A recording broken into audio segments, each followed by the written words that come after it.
انزل فیہ القرآن ھدی للناس وبینات من الھدی والفرقان، رمضان کا مہینہ وہ ہے جس میں قرآن نازل ہوا جو سراپا ہدایت ہے، جس میں ہدایت کے روشن دلائل ہیں، اور یہ حق اور باطل میں تمیز کرنے والی کتاب ہے۔ بلکہ صحیح بخاری میں تو آیا محمد فرق بین الناس، محمد صلی اللہ علیہ وآلہ وسلم بھی لوگوں میں حق اور باطل میں فرق کرنے والی شخصیت ہے۔ تو یہ آ گیا، اور اسی پہ اللہ نے نہیں چھوڑا صرف رمضان میں، بلکہ یہ بھی بتا دیا کہ سورۃ القدر سورت نمبر 97 پوری کی پوری نازل کر کے یہ بھی بتا دیا کہ رمضان کا وہ دن نہیں تھا بلکہ رمضان کی رات تھی جس میں اللہ تعالیٰ نے اس قرآن کو نازل فرمایا۔ اور یہ جناب شب قدر لیلۃ القدر کی فضیلت ہے کہ اس کی فضیلت میں پوری سورت نازل ہوئی ہے، 97 نمبر سورت قرآن پاک کی۔ اعوذ باللہ من الشیطان الرجیم، بسم اللہ الرحمن الرحیم۔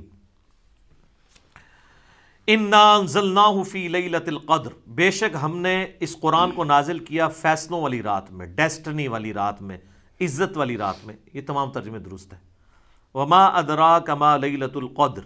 اور تم کیا جانو کہ وہ عزت والی رات کون سی رات ہے، کیا اس کی اہمیت ہے۔ لیلۃ القدر خیر من الف شہر، یہ ایسی رات ہے جو 1000 مہینوں پر بھاری ہے، 80 سال سے زیادہ کا ثواب ملتا ہے اس ایک رات میں عبادت کرنے کا۔ تو 80 سال تو عمر ہی بڑے لوگوں کی کم ہوتی ہے، کم لوگوں کی۔ تنزل الملائکۃ والروح فیہا باذن ربہم، اس رات میں فرشتے نازل ہوتے ہیں اور روح قدس جبرائیل علیہ السلام بھی اپنے رب کے اذن سے، من کل امر، ہر طرح کا کام لے کے۔ وہی جو آیا تھا فیہا یفرق کل امر حکیم، جو یہ کہتے ہیں جناب آج پتے کٹ جانے نے، وہ سر وہ پتے کٹتے تھے شب قدر وچ، شب برات وچ نہیں۔ سلام، یہ رات سراپا سلامتی ہے، ہی حتی مطلع الفجر، اور یہ سلامتی کا سلسلہ فجر کے وقت داخل ہونے تک جاری رہتا ہے۔ تو اس کی خصوصیت ہے کہ مغرب سے لے کے فجر تک رہتا ہے، باقی بخاری مسلم میں روزانہ ہی رہتا ہے لیکن آخری 1/3 رات کے اندر۔ پھر بخاری و مسلم دونوں میں حدیث ہے، نبی صلی اللہ علیہ وآلہ وسلم نے فرمایا جس نے ایمان اور احتساب کے ساتھ شب قدر کا قیام کیا اللہ تعالیٰ اس کے پچھلے سارے گناہ معاف کر دے گا۔ جناب کتنی بڑی فضیلت ہے۔ اور اس کا بھی شارٹ کٹ آپ کو بتا دیتے ہیں۔ صحیح مسلم میں حدیث ہے، سیدنا عثمان غنی رضی اللہ تعالیٰ عنہ علیہ السلام کہتے ہیں کہ میں نے خود نبی علیہ السلام سے سنا تھا جس نے عشاء کی نماز جماعت سے ادا کی بشرطے کہ اس کی رکعت فوت نہ ہو، وہ جماعت شمار ہوگی، 4 رکعتیں، گویا اس نے آدھی رات کا قیام کیا۔ اور جس نے پھر فجر بھی جماعت سے پڑھ لی، کوئی رکعت فوت نہ ہو، تو پوری رات کا قیام۔ تو جو شخص رمضان کے اندر عشاء اور فجر کی نماز رکعت فوت ہوئے بغیر جماعت سے پڑھ لے، اسے روزانہ طاق کیا جفت بھی آپ سارے بناتے جائیں، آپ اہتمام کریں تو آپ کو پوری رات کے قیام کا ثواب ملے گا۔ جس طرح میں نے بتایا مسلم شریف میں حدیث ہے کہ اشراق تک بیٹھنے سے زیادہ ثواب ہے، سبحان اللہ وبحمدہ عدد خلقہ ورضا نفسہ وزنۃ عرشہ ومداد کلماتہ۔ اور مسلم شریف میں حدیث ہے شوال کے 6 روزوں کا ثواب گویا پورے سال کے روزوں کا ثواب ہے، رمضان کے بعد رکھ لیے جائیں۔ شارٹ کٹس بھی اللہ تعالیٰ نے ہمیں دیے ہیں آسانی کے لیے تاکہ جو سست الوجود لوگ ہیں وہ اس سے فائدہ اٹھا سکیں۔ اور بخاری مسلم دونوں میں حدیث ہے، نبی علیہ السلام نے فرمایا کہ بڑی لمبی حدیث ہے، آپ نے پہلے 10 دن اعتکاف کیا، پھر آپ نے حجرے سے سر مبارک باہر نکالا، فرمایا اس عشرے میں وہ رات نہیں ہے، پھر اگلے 10 دن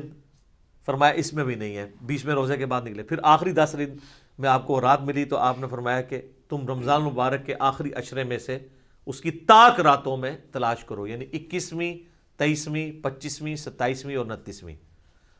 جو آخری عشرے کی طاق راتیں بنتی ہیں۔ بہتر ہے جفت بھی کر لیں کیونکہ چاند کے بھی جھگڑے یہاں پہ رہتے ہیں،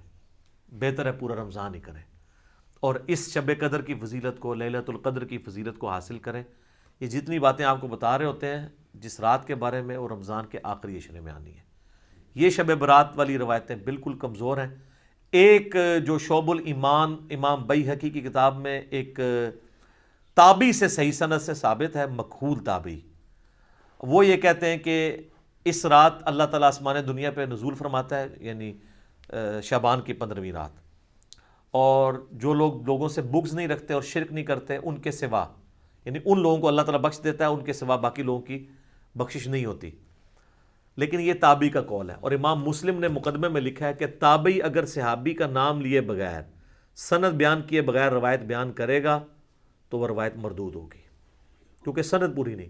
کیونکہ اکثر روایتیں تو تابعین کے ذریعے امت کے اندر آئی ہیں نا، جو غلط روایتیں ہیں، ہوتا شیطان ان کو بتا گیا ہو۔ ہاں جی، عبداللہ ابن مسعود، صحیح مسلم کے مقدمے میں آتا ہے، عبداللہ ابن مسعود کہتے ہیں بعض اوقات شیطان کسی مجمع میں اتر کے حدیث بیان کر کے چلا جاتا ہے اور تمہیں پتہ نہیں ہوتا یہ بندہ کون ہے، تو جب تک پوری تحقیق نہ ہو حدیث آگے بیان نہیں ہوگی۔ جب تک کوئی تابعی یہ نہیں بتاتا کہ نبی الاسلام تک اس کا واسطہ کیا ہے تو اس کی روایت مردود ہے، نہیں ایکسیپٹ کی جائے گی۔ اور تابعین کے دور میں یہ سارا مسئلہ کھڑا ہوا ہے۔ صحیح مسلم کا مقدمہ پڑھیں، ابن عباس کہتے ہیں ایک زمانہ تھا لوگ آ کے ہمیں کہتے تھے قال رسول اللہ صلی اللہ علیہ وآلہ وسلم، تو ہم اس کی بات بڑی توجہ سے سنتے تھے، لیکن جب سے لوگوں نے حدیثیں گھڑنی شروع کی ہیں ابن عباس کے زمانے میں، اب ہم صرف اسی حدیث کو غور سے سنتے ہیں جو ہمیں پہلے پتا ہو، ادروائز ہم حدیث نہیں سنتے،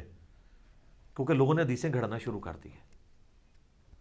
تو امام مسلم نے یہ مقدمہ 92 روایات لکھی ہیں کہ میں یہ مسلم شریف کیوں لکھ رہا ہوں، لوگوں نے کہانیاں بنانی شروع کر دی ہیں، اتنی بڑی کہانی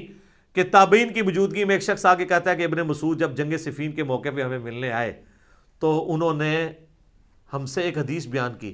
تو وہ کہتا ہے، دوسرے تابعین کہتے ہیں کہ یہ ابن مسعود رضی اللہ تعالیٰ عنہ قبر سے باہر نکل آئے تھے اور حدیث بیان کر کے تمہیں چلے گئے، وہ تو 33 ہجری کے اندر فوت ہو چکے تھے اور جنگ صفین ہوئی ہے 37 ہجری کے اندر، تو ابن مسعود قبر سے آگے کیسے بیان کر کے چلے گئے؟ اب ان کو کوئی بتایا کہ جناب سر تو آڈے بعد جو کام پہ آ جائے نا، وہ کہتے ہیں جناب امام جعفر صادق علیہ السلام نے نعوذ باللہ قبر سے نکل کے 40 سال کے بعد بایزید کو بیعت کیا، بایزید نے 90 سال بعد نکل کے ابو الحسن خرقانی نو بیعت کیتا، اور ویسی سلسلہ چلتا ہے، سب کہانیاں جھوٹ، سب فراڈ چل رہا ہے۔ تو جب ہم اس پہ بولتے ہیں تو ان کو غصہ آتا ہے، تو ہم پھر عرض ہی کر سکتے ہیں کیا کہ مرنے سے پہلے اے مسلمان کر لے اس پہ غور، کتابوں کا خدا اور ہے، بابوں کا خدا اور یقین جب جان لے ایک دفعہ بھی تو نے کبھی زندگی میں سے سیریس لیا نا ہماری صدا کو، اور مجلس 100 تو نے دیکھ لی، تیرے اندر سے پھر آواز نکلے گی کیا کہ نہ میں وابی، نہ میں بابی، میں ہوں مسلم علمی کتاب۔ ٹھیک ہو گیا جی، جزاک